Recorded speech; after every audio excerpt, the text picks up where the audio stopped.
Assalamu alaikum, everyone. And thank you very much for giving the Afghan community a voice and giving me the opportunity to speak on their behalf. I want to say thank you to Jacqueline and Embrace and everyone who's attending today. Some of the topics I like to discuss is a little bit of the Afghan history, the culture and Islam there, the way we practice it, and some recent events and how we can help. The reason for me talking about clarifying misconceptions about what is happening in Afghanistan is because a lot of people hold back when they're trying to help Afghans. A lot of people are confused in what is going on. And of course, us as being Muslim, there's also this notion of the war on terror on Afghanistan that has happened. And a lot of people, they stay back when it comes to politics. So before I start, I was born in Afghanistan, Kandahar. I was 4 years old when I came to the United States of America. This was during the time of the Soviet Union invasion. So I came as a refugee myself, so I do know the struggle and pain, the people who are coming to Philadelphia and Virginia, what they're facing.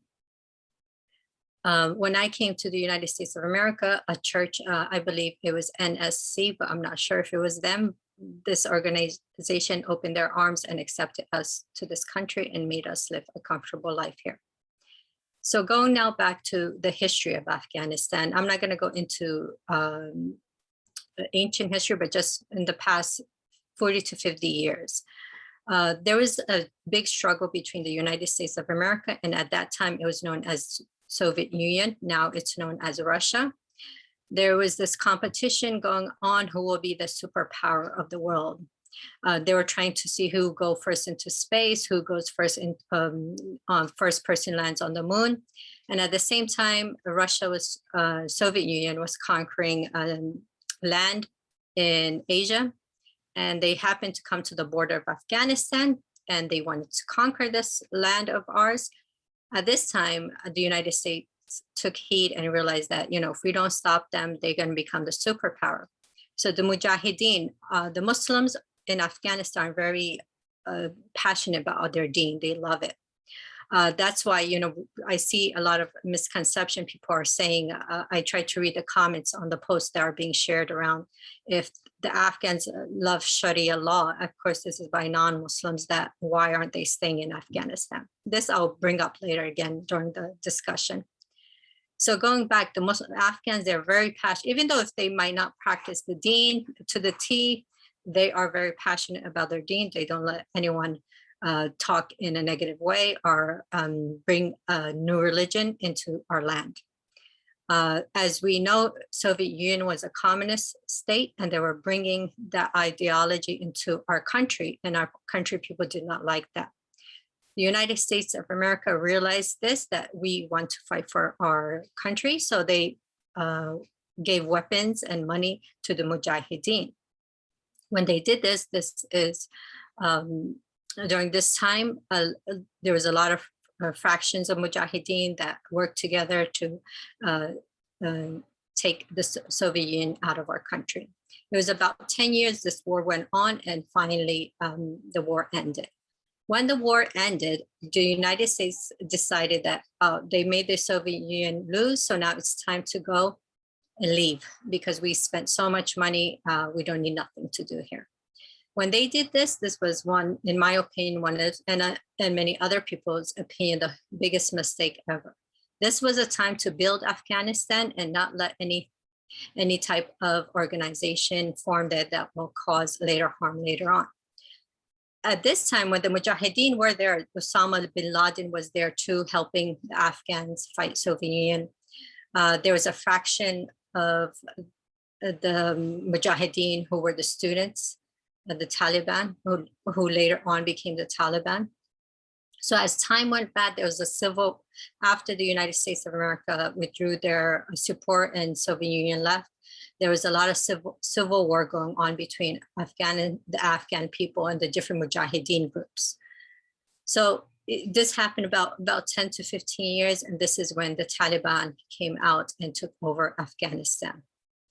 When they did this, Talibans are more of a conservative mind thinkers. I don't say they're non-Muslims. I know a lot of people do say they're non-Muslims. As a believer, we are not supposed to accuse anyone who's a Muslim. They are very conservative and they're very strict with their rules. Well, that's how they portrayed it in the first time they ruled Afghanistan. Very harsh, very strict, where a lot of people object to it, especially when it came to women's rights. A lot of the women and the girls were not allowed to work or go to school, and how they publicly punish people. And this is something that, it does happen in other countries, it's just not publicized as it was in Afghanistan. So now time went by and we come to 9/11. When 9/11 happened, we all are probably familiar with what happened back then. Bush and his administration, they were in charge at that time. So he decided that to go and make this war on terror. The first, one of the countries he attacked was Iraq. And this, we happened to find out later on that this war was created on a false accusation. And Iraq was accused of having mass destruction weapons, of nuclear weapons, which they never found. Then at the same time, they went and invaded Afghanistan. The United States of America invaded Afghanistan.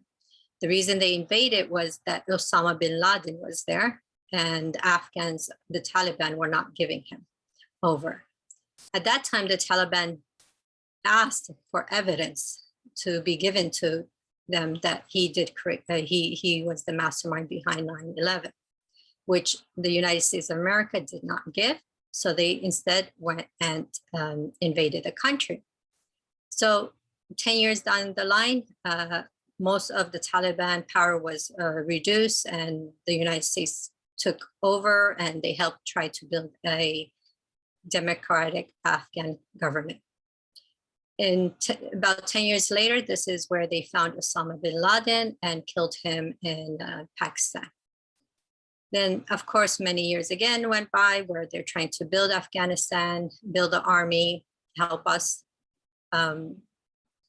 So they realized that the Taliban are not giving up, and somewhere down the line, they signed a peace agreement between the Taliban and the United States of America, where the United States of America promised that we will leave and we'll give you the power, just don't bother us, don't hurt our people. So the Afghan government wasn't aware of this while this was happening. First, they were invited to give some part of the power to the Taliban, but then they were not interested. They just wanted the Afghan government to rule. So the Taliban, once Biden came, he slowly withdrew his army, but then all of a sudden, overnight, within a day or two, everyone knew what was happening. The army was leaving. And then this is where we are now, what happened, the aftermath of what happened in the Kabul International Airport. So this is where we are at the point. There's a lot of things going on in the Kabul airport. Refugees trying to flee, people who work for the Afghan government and people who work for the American government, people who work with contractors, people who were journalists, and they're trying to flee for their life. At the same time, there's a lot of other types of people who are just fleeing from all the poverty, insecurity.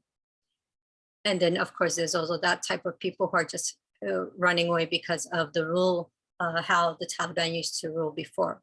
They don't believe the Taliban have changed, so they're afraid. So this was somewhat the past 40 to 50 years till now.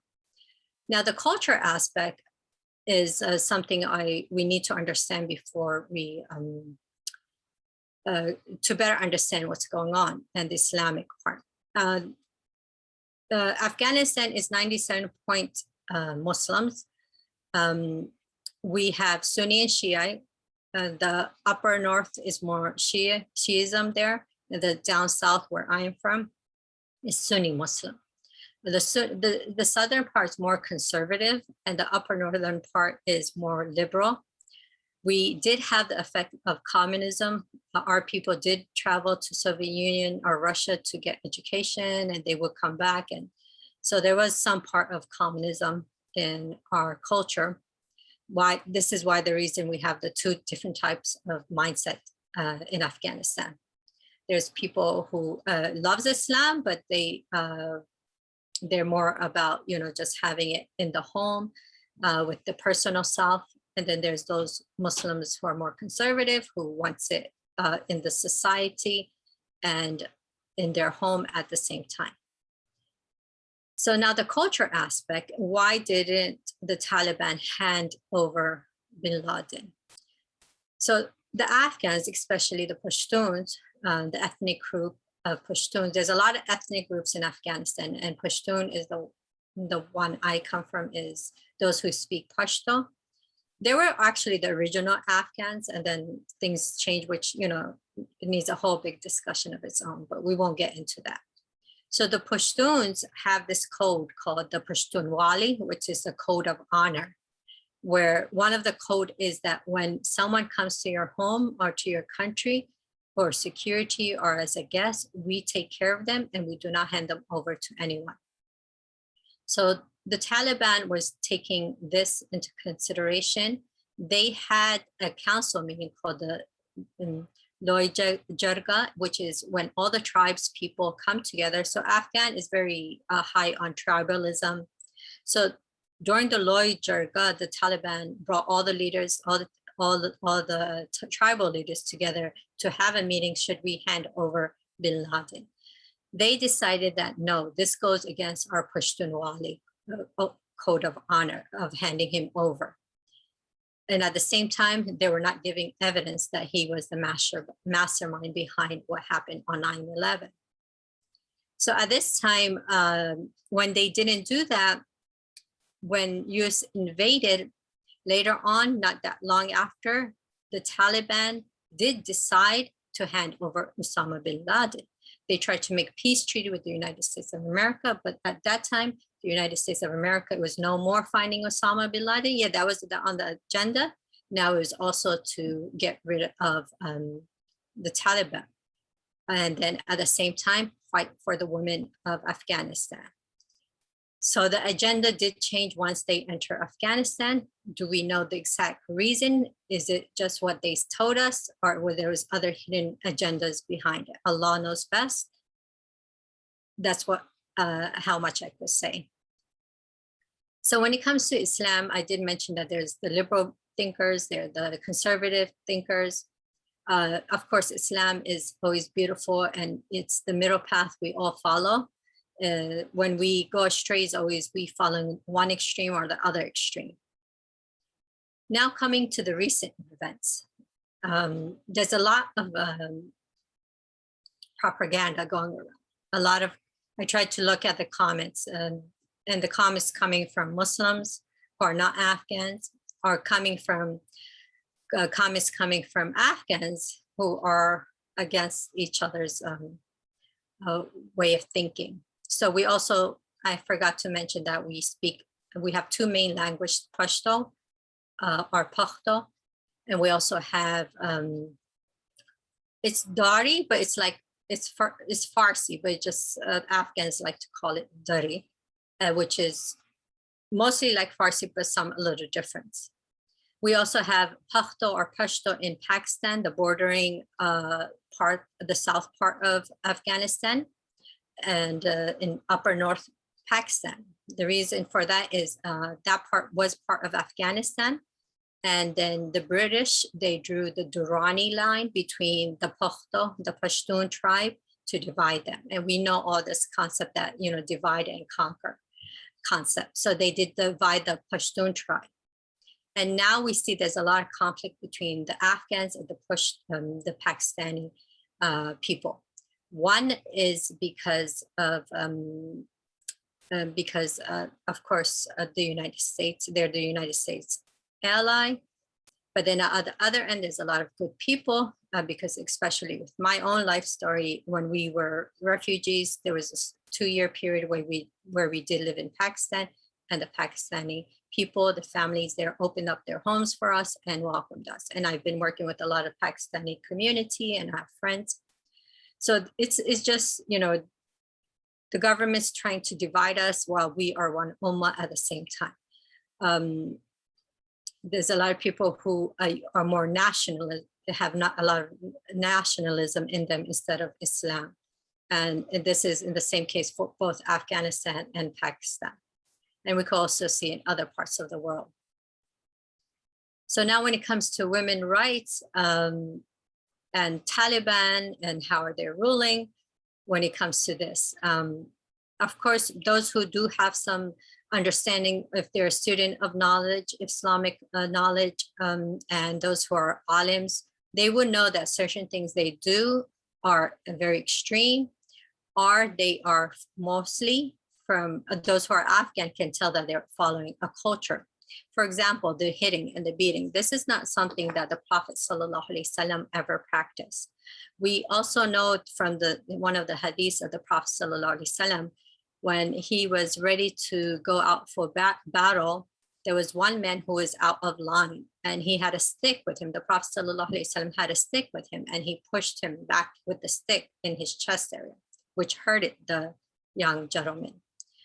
So the young gentleman did tell the Prophet ﷺ, you hurt me. So the Prophet ﷺ realized that the man did not have a shirt and he did have a shirt. So he gave him the stick and he pulled up his shirt.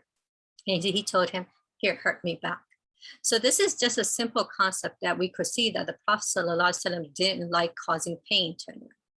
So, but what we see from the Taliban is these young boys who are orphans, they are raised in a madrasa where they do get Islamic knowledge, which is good, but they do not get the worldly knowledge and how to socialize, how to practice what they learn, especially the emotional intelligence of the Prophet ﷺ. We learn so much of it when we study his life, his seerah.